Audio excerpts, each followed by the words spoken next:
For any positive b and a where b is not equal to 1, x equals log base b a What? means b to the x equals a. Bro, So what are you talking what about, does man? this all mean? Well, you know this is an exponential.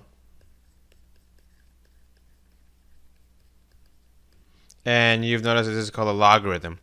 X is called the logarithm. And a is called the argument. Now, of course, b would be base. That would be the base. So that's log base b in this case. B can never be 1, and we will make that more clear later on. So a logarithm. So how do we deal with logarithms? Well, I want to introduce you to something that I've kind of invented. It's not completely mathematically true, but it does work every time, as long as you know how to use it. ELB. Think of your elbow. Yeah. ELB. So the exponent, what this all stands for, is the exponent is the logarithm of the base. You need to have these little words in between. You need to have those in your mind. But L, the E is for exponent, the L is for logarithm, and B is for base. Again, this is not mathematically sound definition, but it will get you to get the right answer every time, and it will last the rest of your life in helping you to remember how to do a logarithm. So, for example, looking at problem 1, how do we write this exponential as a logarithm? Well, you'll notice that 2 is the exponent. So the exponent is the logarithm of the base. The base is 5 in this problem.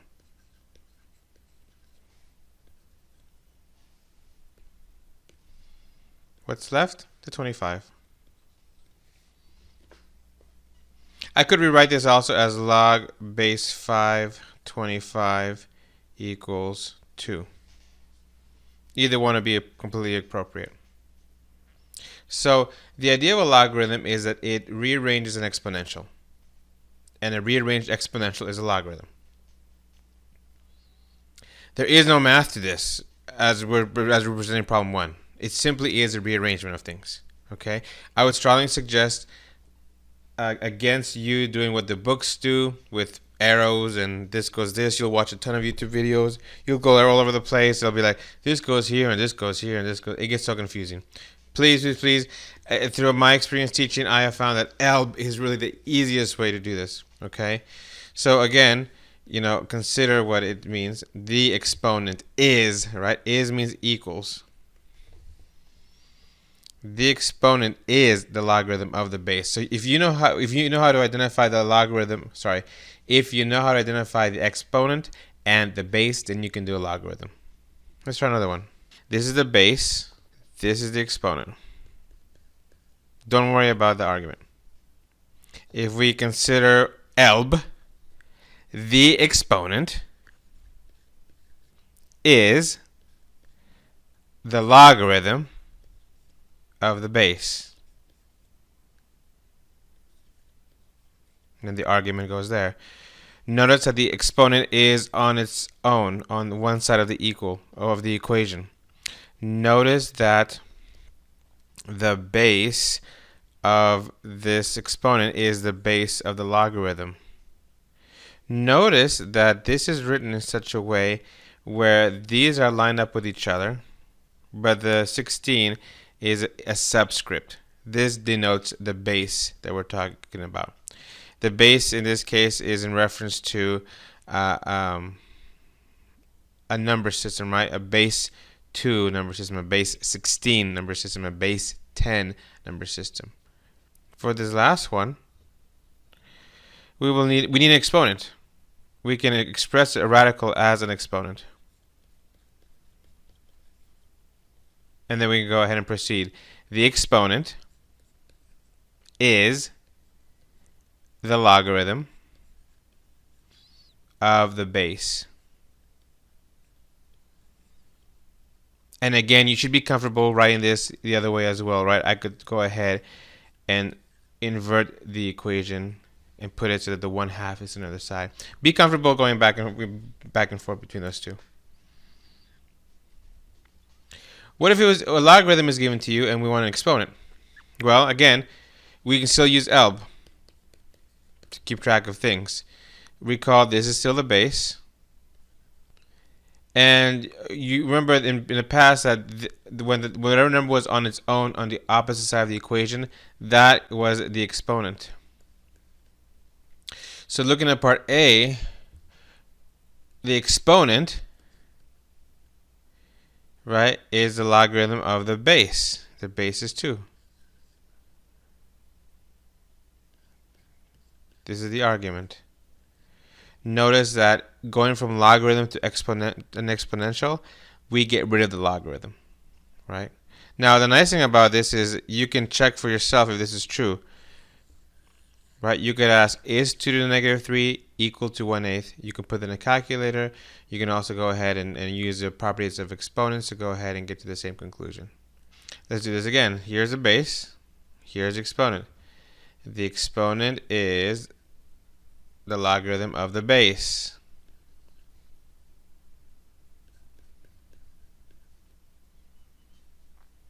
If you were to check this in a calculator as well, you could get to the same conclusion. For those of you doing the mental math, you could look at this side and see that it's 25 to the 1/2 to the 3rd power. So if you were to go ahead and do 25 to the 1/2 power, that's square root of 25, and that's 5. And then 5 to the 3rd power, that's 5 times 5 is 25, times 5 is 125. That checks out as well. This is interesting. There is no base. When there is no base and it's a logarithm, it's actually what we call a common logarithm, or a base 10. It's common because that's what we use as humans. For most modern day societies, we use a base 10 system. So the base is 10, the exponent is 2.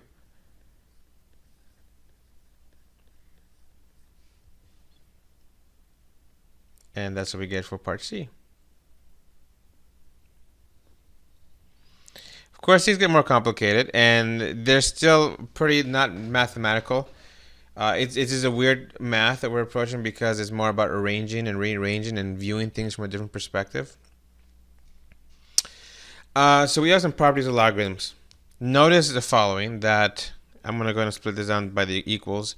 This is a single logarithm. And on the right side, we have an expanded form. So if they multiply, we can add them. If we divide them, we can subtract them. If there's a power, it goes to the front. And then there's a base change, which we're going to show you more about that in another video. But the idea here is that if we're not liking this base, we could change it to a different base if we want. This is very important with most of your calculators right now that you have. Probably can't do any base we want, so we have to go ahead and manipulate it to a more common base. Really quickly, just some quick, fast examples here. Well, just for your information. So, for example, if I have log base 2 5x, these two items in the argument are multiplying with each other, right? So I could actually express this with 2 logarithms: log 2 base 5 plus log base 2x. So what happened is that this multiplication became an addition, and I pretty much have the same amount of logarithms for the number of items in my argument. It's kind of like distribution, but it really isn't distribution. So if you want to think distribution, that's fine. Just don't say it. Same thing, of course, is with division, right? If I have log base 3 of 5 over x, I could write that as two subtractions: log 3 5 minus log 3x. The numerator would be the first log, and the denominator would be the second log. If I have log base 3x squared, I can put that 2 in front, and it becomes 2 log 3x, and we'll show you this another day. Some ideas here. Some special logarithms. A common logarithm is a log. It looks like this. So you've seen this already before. There's no base, right? If you don't see a base and it says the word log, it's base 10. The natural logarithm is actually a little bit of a blast from the past. This is ln. This is a lowercase l, lowercase n. It's French. So that's a logarithm right there. This can also be written as log base e. And this is the same e from population growth. All calculators have this button. If you look on your calculator right now, you'll see an ln button or lnx button. That's a natural log. That's base e. That's a logarithm to the base e. For your summary, I would like you to find out and list some applications of logarithms. And you may wish to look in your assigned textbook as well. There's some good examples there.